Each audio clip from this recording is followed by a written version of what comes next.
আজ আমরা শিখব এইচএসসি আইসিটি বইয়ের তৃতীয় অধ্যায় লজিক গেট সম্পর্কে, যে তুমি খুব সহজেই কোডের সাহায্যে কিভাবে এই লজিক গেট গুলোকে মনে রাখতে পারো। তো দেখো, লজিক গেট তুমি এক কথায় বলতে পারো যে একাধিক ইনপুটের জন্য যদি একটি মাত্র আউটপুট পাওয়া যায় তখন ওটাকে বলা হয় লজিক গেট। তার মানে ইনপুট থাকবে অনেকগুলো কিন্তু আউটপুট থাকবে একটি। তো আমরা কোডের সাহায্যে এগুলা দেখব। তো লজিক গেট প্রধানত দুই ভাগে ভাগ করা হয়, একটাকে বলা হয় মৌলিক লজিক গেট আর একটাকে বলা হয় যৌগিক লজিক গেট।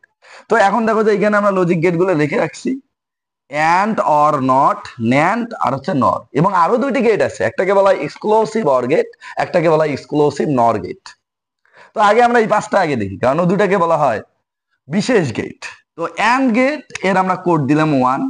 তুমি বললে যে 1 কেন হইলো? যে এটা যেহেতু প্রথমে আস, আর সংখ্যা তো শুরু হয় শূন্য থেকে, তো শূন্য তো কোনো ভ্যালু নাই, তার মানে 1 থেকে শুরু হয়, যেন আমরা 1 দিলাম। আর অর গেট এটা হচ্ছে 2, নট গেট এটা হচ্ছে 3, ন্যান্ড গেট এটা হচ্ছে 4, আর নর গেট হচ্ছে 5। তার মানে তোমাকে কিন্তু এই সিরিয়ালটা পড়তে হবে। যেমন তুমি ইংরেজিতে পার্ট অফ স্পিচের যে সিরিয়াল পড়ো, noun, pronoun, adjective, verb, adverb, preposition, conjunction, interjection, এরকম এটাকেও তোমাকে সিরিয়াল ওয়াইজ পড়তে হবে, যে অ্যান্ড অর নট, ন্যান্ড, নর। তো এইবার দেখো যে এই যে অ্যান্ড অর নট যে আসে, এই যে এই তিনটাই যদি তুমি একটু খেয়াল করো, তাহলে এই তিনটাই দেখো যে মৌলিক সংখ্যা। এই যে 1, 2, 3 এগুলা মৌলিক সংখ্যা, যদিও এককে বলা হয় সহমৌলিক। তো তুমি যুক্তির খাতিরে ধরে নাও যে এক হচ্ছে মৌলিক সংখ্যা, কিন্তু এক সহমৌলিক। তো এই যে 1, 2, 3 তিনটাই মৌলিক সংখ্যা, তার মানে and gate, or gate, not gate তিনটেই হবে মৌলিক গেট। তার মানে এদেরকে কি করা যাবে না, ভাঙ্গা যাবে না।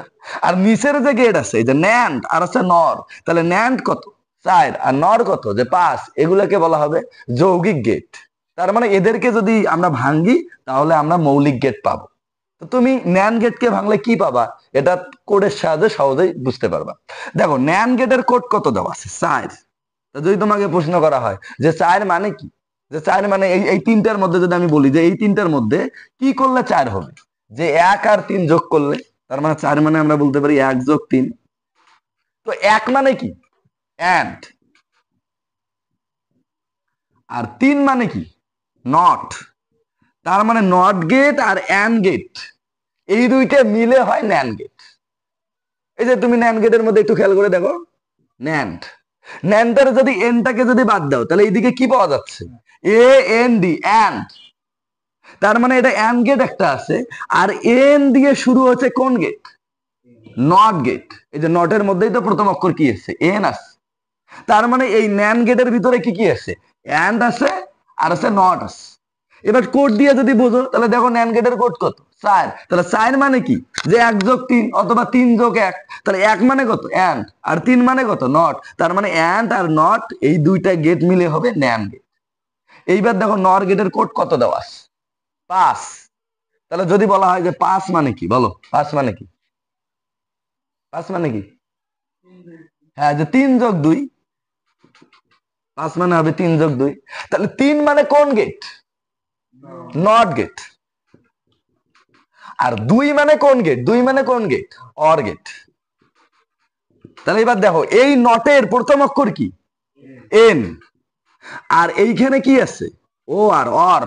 তার মানে দেখো তো নর গেট হয়েছে কিনা। তার মানে নর গেটের কোড ছিল 5। আমরা মাথায় রাখবো যে 5 মানে আছে 3 যোগ 2, 3 মানে আছে নট, আর 2 মানে আছে অর। তার মানে নট গেট আর অর গেট এই দুইটা গেট মিলিয়ে হয় নর গেট। তার মানে একটা নর গেটকে ভাঙলে কয়টা গেট পাওয়া যায়, 2টা। একটা ন্যান গেটকে ভাঙলে কয়টা গেট পাওয়া যায়, 2টা।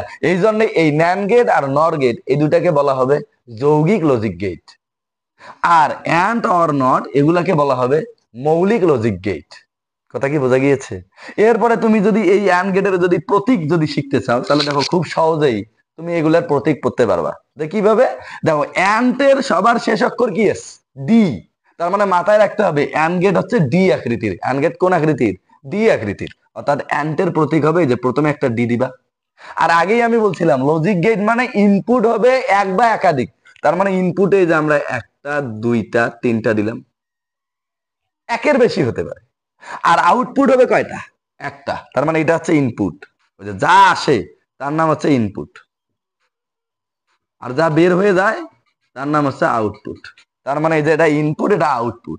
এবং এটা কার মতো দেখতে, ডি এর মতো। তা ডি আছে কোন গেটে, অ্যান্ড গেট, এই যে অ্যান্ড, AND অ্যান্ড, এই যে ডি, তার মানে অ্যান্ড গেটের প্রতীক হচ্ছে এটা। কথা কি বোঝা গিয়েছে? এরপরে দেখো নর গেট, এই যে অর গেট, এই অর গেট মাথায় রাখার বুদ্ধি যে অর গেট হচ্ছে বাঁকা চাঁদার মতো। কার মতো? বাঁকা চাঁদার মতো। তাহলে এই যে বাঁকা চাঁদার মতো করে দিলাম। এইবার দেখো যে আমি বলছি ইনপুট কতগুলো হতে পারে, এক বা একাধিক। তা আমরা এবার দুইটা দিলাম, কিন্তু আউটপুট কয়টা হবে? একটা। এই লজিক গেইটে হচ্ছে ইনপুট থাকবে এক প্লাস, মানে এক অথবা তার বেশি, কিন্তু আউটপুট কয়টা হবে? একটা। তাকে বলা হবে লজিক গেট। তাহলে এই গেটের নাম হচ্ছে অর গেট। এবার আসে নট। এই নট গেটের সবার শেষ অক্ষর কি? টি। আর টিতে বলা হয় ট্রায়াঙ্গেল। আর ট্রায়াঙ্গেল শব্দ দ্বারা বোঝানো হয় ত্রিভুজ। তার মানে নট গেট দেখতে কার মতো হবে?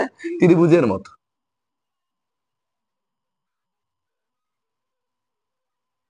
আর আমি আগেই বলছিলাম লজিক গেটে ইনপুট একটা হতে পারে বা তার বেশি হতে পারে, কিন্তু আউটপুট কয়টা হবে? একটা। এটা হচ্ছে নট গেটের প্রতীক।